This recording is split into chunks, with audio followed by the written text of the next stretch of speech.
So in today's video, we're going to go over the Huberman Lab podcast, where it provides a fitness toolkit which you can use to improve all aspects of your fitness. Now, obviously fitness is super important. When I was unfit, you feel unmotivated, everything's a challenge. It's hard to go out and do exercise. Your self-esteem is lower, your confidence is lower. And so when I was in these stages and I started getting back into fitness and running and going to the gym, my confidence improved. Everything didn't seem as hard, you motivated more, and things seemed less like a challenge. And obviously we want to push ourselves and we want to challenge ourselves, and when you're motivated to go and challenge yourself, that's what the benefits of life is. You want to go out and seek challenges to push your limits. And so having a good level of fitness is super important for any aspect of life. Now, my mum has also improved her fitness this year, and she's noticed a huge improvement in her self-esteem, her confidence. She feels a lot better, she can walk longer and do more things, and having that confidence and that level of fitness has improved her quality of life. So having a good level of fitness is super important. Now, there are 8 different components of fitness. They are speed, which is how fast you can run; strength, how much weight you can lift; power, which is a combination of speed and strength, so how fast can you lift heavy things, which is power; hypertrophy, which is increasing the muscle size; endurance, there is cardio endurance, which is running and walking and cycling, and within cardio endurance there's short endurance, so sprinting, and then long endurance, so running really far. And then you also have muscular endurance, so how long can you hold something, our weight up for. Then you have your flexibility, so stretching. Then you have your skills, so your hand-eye coordination and those sorts of things. These are the 8 components of fitness, and you want to try and improve different parts of these and combine each to challenge yourself to improve these areas of your fitness. Now, to improve your fitness, there is something called the modifiable variables.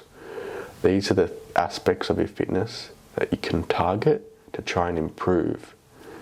So we have what's called the FIT principle, which is F stands for frequency, so how often are you training this component of the fitness; the intensity, how hard are you working.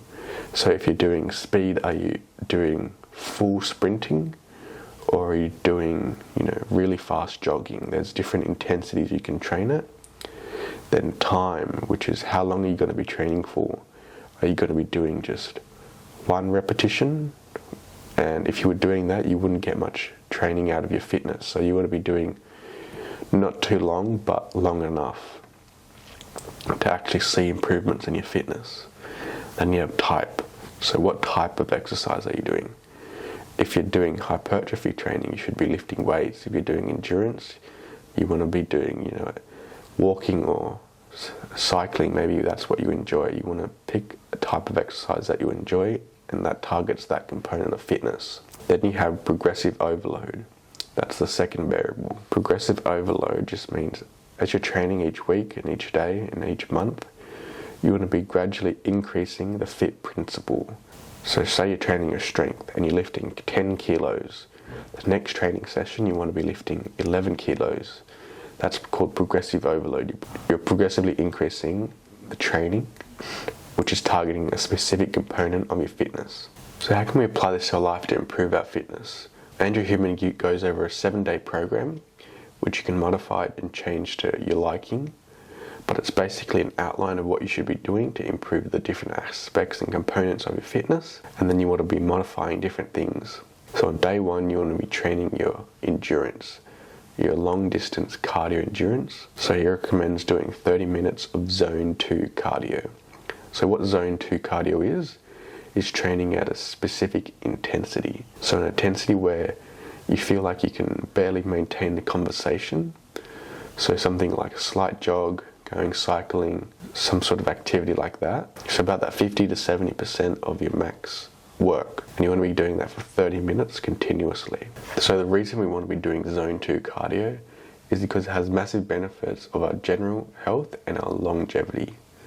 And so we want to be doing this zone 2 cardio about 180 to 200 minutes a week. Now for day 2, we're going to be doing lower body strength, We're going to be training our large muscle groups, so our thighs, the front of the thighs and the back of the thigh, which is the quad and the hamstring, and then our calves. And you can also train your glutes on the lower body day. Now I've got a strength guideline in the right, which outlines what you should be doing on those strength training days. A 10-minute warm-up, 50 to 60 minutes of work, so exercise. And you would doing, if you're training strength, you want to be doing 4 to 8 reps, 3 to 4 sets, and 3 to 4 minutes of rest. If you're just starting out, start on the lower end. So do 4 reps of 3 sets and gradually increase. You want to progressively overload. So next week, do 5 reps of 3 sets, gradually increasing the amount of work you're doing. And then if you want to train hypertrophy, 8 to 15 reps, 2 to 3 sets, 1 to 2 minutes of rest.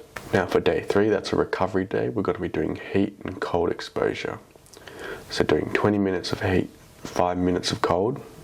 This improves your cardiovascular and brain health due to increased blood flow.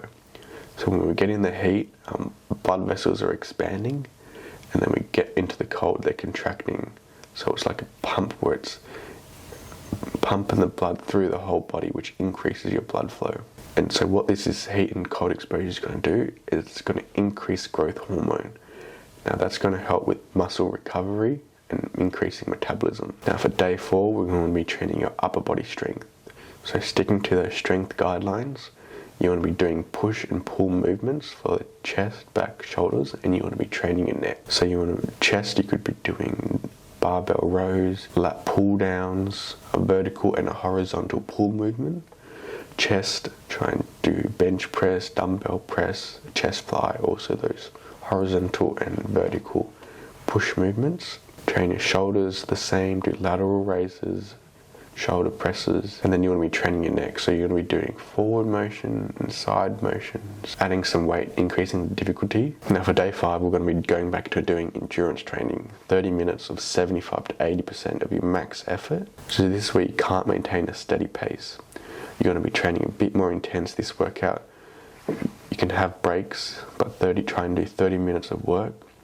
So you can do high intensity interval training, short durations of work, a bit of recovery, short durations of work, bit of recovery. Burpees, 30 minutes is a long time, but it's going to be training at that intensity. Running up staircases, I found that this is super hard and it gets you a good workout. And then jumping jacks also I've really enjoyed doing. But just trying to get that 30 minutes of a bit more intense exercise this workout. And the next day is another endurance day. We're going to be doing high intensity interval training. And so you want to be training at your maximum effort for around 20 to 30 seconds and then doing 10 seconds rest. And you're going to be doing 8 to 12 rounds. If you're just starting out, start on the lower end of 8 rounds. But you want to be going intense, hard as you can. Try different exercises. So when I do HIIT, I go really hard sprinting, or I'll do, if I'm at home, I can do burpees and jumping jacks, but make it intense for 30 seconds work, then do your 10 seconds rest, and do that for a few rounds. Now day 7, we're going to be training strength again. This time we want to be training our arms, our calves, and our neck. Sticking to those strength guidelines, depending on if you want to train strength or hypertrophy, but you can also incorporate chest and back into this. And the way you would do that is if you're doing maybe a bicep pull-up, that's going to train your back as well as your biceps. And then you also can do tricep dips where you're training your triceps, but that also involves your chest. It's a full breakdown of Huberman's Lab's program that he recommends to improve your fitness. You can modify different things, do exercises you enjoy in terms of cardio and strength, but try and stick to those strength guidelines. They're what's recommended and they're going to be the most beneficial to improving those areas of your fitness that you want. You can also add different things to different days. If you want to train your flexibility a bit more, you can do that, or add some muscular endurance activities if that's what you enjoy, but try and stick to these guidelines. They're the most beneficial and they're easily modifiable as well.